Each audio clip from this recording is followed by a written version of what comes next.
नमस्कार, मैं Chunnilal CL Himachali news से आपका फिर से स्वागत करता हूं अपने चैनल पे।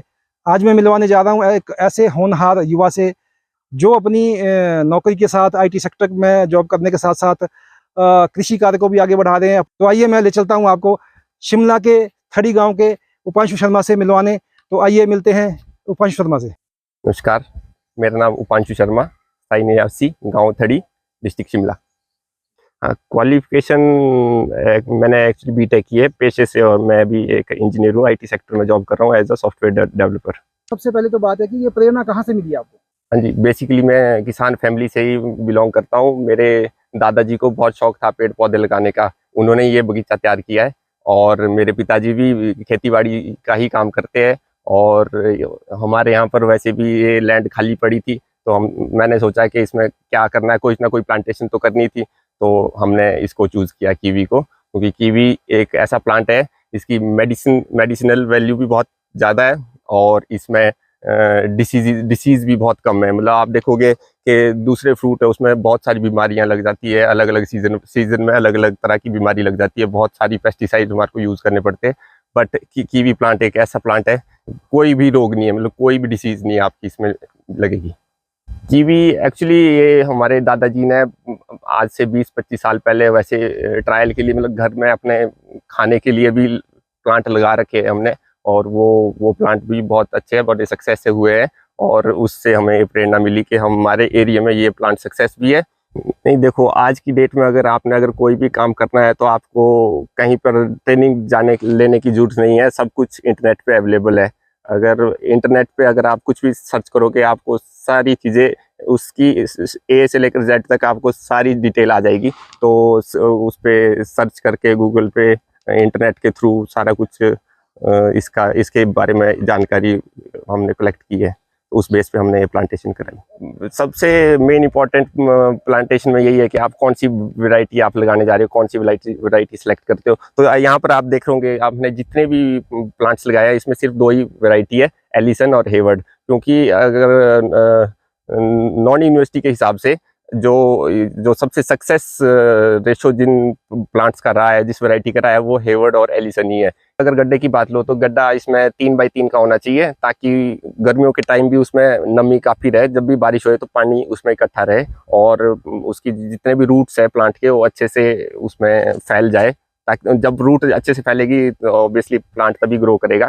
तो 3x3 का हमने गड्ढे की स्पेसिंग रखी है। और जो प्लांट टू प्लांट 15 से 18 फीट है, अलग अलग जगह पे अलग है, क्योंकि आप देख रहे हैं हमारा बिल्कुल ढलान वाला एरिया है, खेत नहीं है, स्टेट एरिया नहीं है। तो इस वजह से 15 से 18 फीट प्लांट टू प्लांट हो गया, और रो टू रो डिस्टेंस है वो 12 से 13 फीट, इस तरह से 12, 13 या 14 फीट। इसमें पॉलिनेशन भी बहुत इंपॉर्टेंट है, और पॉलिनेशन के लिए हमने इसमें मेल और फीमेल दोनों प्लांट लगाए हैं। तो और मेल और फीमेल का रेशो है इस तरह से है कि 9 फीमेल प्लांट पे 1 मेल प्लांट लगाया हमने पॉलिनेशन के लिए। मेल प्लांट पे फ्रूटिंग नहीं होएगी, सिर्फ वो पॉलिनेशन का काम करेगा। और दूसरा इसमें एक इम्पॉर्टेंट ये है कि आपको इसमें पॉलिनेशन, वैसे पॉलिनेशन मधुमक्खी भी से भी हो जाता है, बट इसमें कीवी फ्रूट में ये पाया गया है कि जो फ्रूट है उसमें जो नेक्टर होता है, नेक्टर वो उसकी मात्रा बहुत कम है, तो मक्खी उस पर बहुत कम विजिट करेगी आपके फूल पे। तो आपको अच्छे फ्रूटिंग के लिए, अच्छे साइज के लिए हैंड पॉलिनेशन करना पड़ेगा। हैंड पॉलिनेशन होएगा, हैंड पॉलिनेशन उसे कहते हैं कि जो मेल प्लांट होएगा उसका फूल जिस टाइम फ्लावरिंग होएगी, उसका फूल आपको फीमेल प्लांट में टच करना है। कोई 1 हेक्टेयर एरिया कवर किया है, तो इसमें हमारे को 3 महीने का टाइम लगा।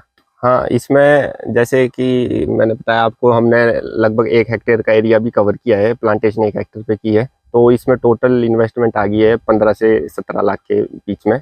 और जो दूसरी बात आपने कही जैसे सब्सिडी, तो सब्सिडी के लिए भी हमने अप्लाई किया है, पर अभी तक सारी इन्वेस्टमेंट अपने आप से, सब्सिडी नहीं अभी मिली है। हमने केस रेज किया, मतलब रिक्वेस्ट की है, तो सब्सिडी का भी इसमें हॉर्टिकल्चर डिपार्टमेंट से सब्सिडी ले सकते हैं। जो मेरी वर्किंग है वो मेरा 5 डे वर्किंग है, और सैटरडे संडे ऑफ रहता है। तो जैसे ही मेरे को टाइम लगता है तो उस यहाँ पर काम कर, जो भी मतलब जब भी मेरे पास फ्री टाइम है उस हिसाब से मैं यहाँ पे अपना टाइम दे देता हूँ। एक्चुअली अगर देखो, सीधी सी बात है, अगर ग्रो करना है तो आपको सोर्स ऑफ इनकम बढ़ाने ही पड़ेंगे।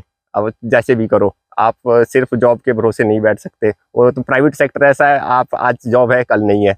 मेरे डैडी का काम ही सारा फार्मिंग का ही है, तो हम आजकल देखोगे आप, आजकल हमने ब्रोकली लगाई है, तो ब्रोकली हो गया, अदरक हो गया, कैप्सिकम हो गया, ये सारी चीज़ें हम लोग लगाते हैं।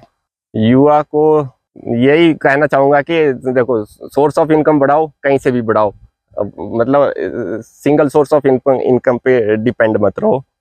ये आप ये देख लीजिए, हमारा एलिसन वैरायटी का पौधा है और ये बहुत अच्छे से ग्रोथ कर रहा है। इस पे सबसे खास ध्यान जो रखना होता है हमें, ये एक बेल आकार का पौधा है। ये कभी भी आपका पौधा इस तरह से लिपटना नहीं चाहिए इस पे। ये प्लांटेशन हमने इसी साल की है, मतलब इस लास्ट सर्दियों में।